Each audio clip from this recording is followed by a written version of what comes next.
Danny, originally the term was supposed to be 8 years, so this, twice delayed term is actually going to be around about what, a normal Bank of England governor would have accepted originally. So why is it a major deal? Well, I'm not sure it's a major deal. I think it's certainly sensible to try and calm nerves with all this Brexit chaos. I mean, in some sense, you have to look at what alternatives do both sides have.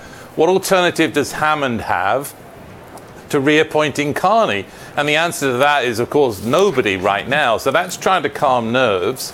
And obviously, the Carney side of it is, well, what alternatives did Carney have?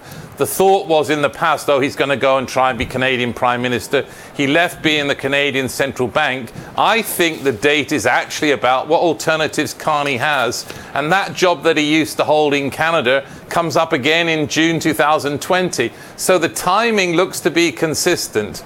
But I think what we should understand is that this is about calming nerves. And despite the fact that Nigel Farage says this was absolutely appalling, I think it was an extremely sensible thing to do amidst the chaos that's Brexit. Yeah, I mean, we don't even know if other people would have been willing to take on the job anyway. I mean, there were so many questions surrounding this. Philip Hammond just said in the last few minutes that a Brexit deal in 6 to 8 weeks is doable. Yesterday, when Michel Barnier said we were 85% of the way there, sterling gained. I mean, are these real statements, Danny? Are we mere weeks away from some kind of Brexit deal?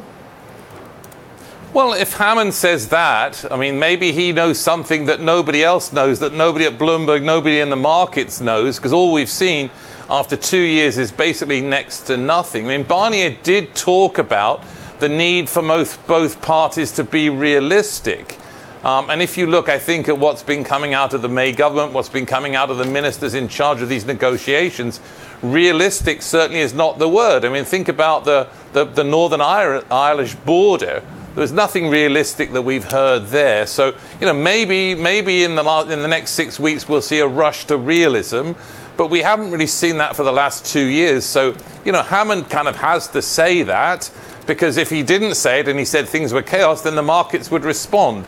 But, let's wait and see. But I wouldn't put a big bet on the fact that we're going to see a calm, reasoned deal done, particularly because of the fighting that's going on within the government's own party.